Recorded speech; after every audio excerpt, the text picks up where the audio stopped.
Alors bonjour Pierre-Paul, vous faites partie de Open Data 71, donc vous allez un peu nous présenter votre activité autour des données ouvertes. Bonjour, donc Open Data 71 en fait c'est un projet qui a été initié par le Conseil général de Saône-et-Loire, voici maintenant un an. C'est un projet qui vise donc à libérer l'ensemble des données de la collectivité, mais on le verra bien au-delà, on va dire libérer l'ensemble des données à terme de notre territoire. Donc c'est un projet qui s'inscrit dans ce vaste mouvement mondial sociétal qui est l'Open Data.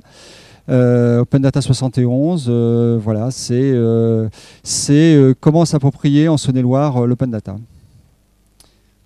D'accord, donc au départ, il me semble que c'est une obligation légale de publier les données, ou est-ce qu'on pourrait avoir un peu plus de précision ?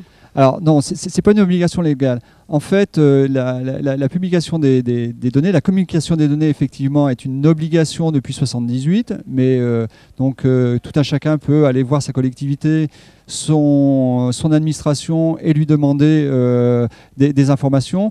Concernant l'Open Data, en fait, c'est une directive européenne de 2003 qui incite les collectivités à mettre à disposition. On n'est pas encore dans une obligation. On y sera peut-être bientôt.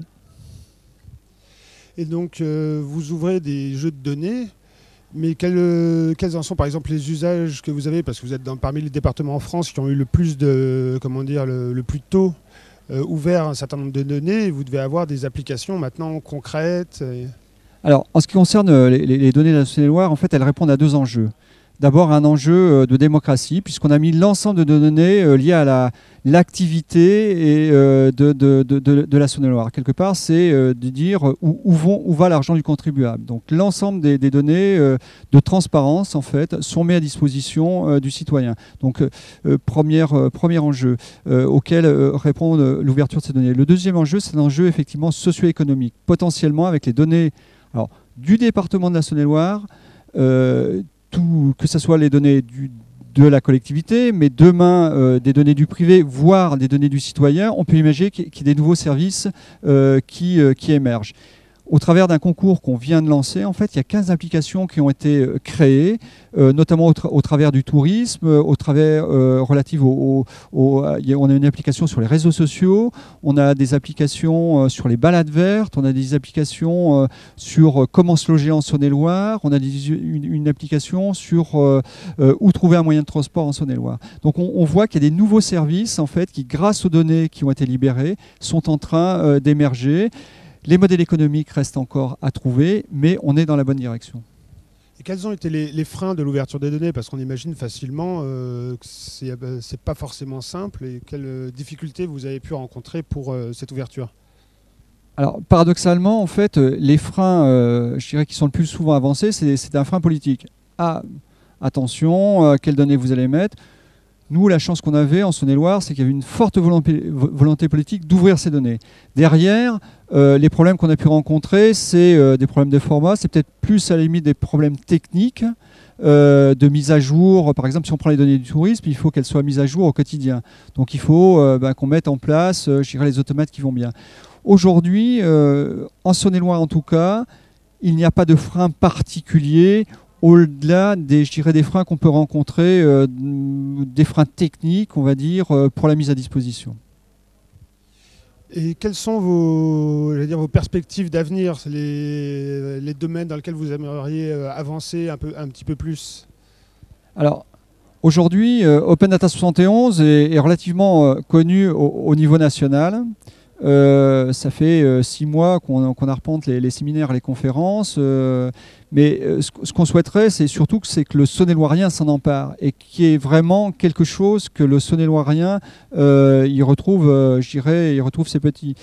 Donc notre objectif, c'est d'aller à la rencontre du citoyen, c'est de lui amener, les outils nécessaires pour qu'il puisse s'approprier les données.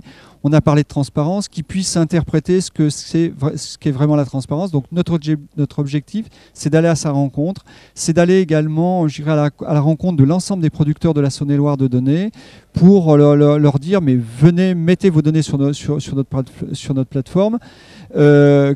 Ces acteurs, qu'ils soient collectivités, qu'ils soient du domaine privé, mais également, demain, on peut imaginer de donner aux citoyens un outil qui permette d'apporter des informations intéressantes sur les données, que ce soit des informations géolocalisées, par exemple, sur le handicap, sur les restaurants, enfin, sur, je dirais, sa vie au quotidien, sur son environnement.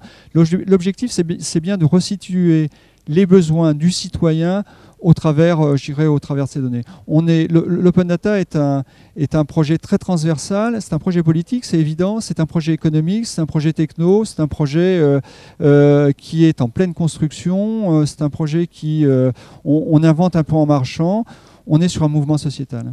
C'est très transversal finalement, ça touche à tous les niveaux. Ouais. Oui, c'est vraiment, enfin, moi qui viens, je dirais plus des mondes des TIC, c'est vraiment le premier projet aussi transversal qui fait appel c'est un projet de communication, c'est un projet politique, c'est un projet en termes économiques qui est extrêmement novateur. Mettre à disposition des données pour qu'elles soient réutilisées, pour créer un business, pour créer de la valeur ajoutée, on est vraiment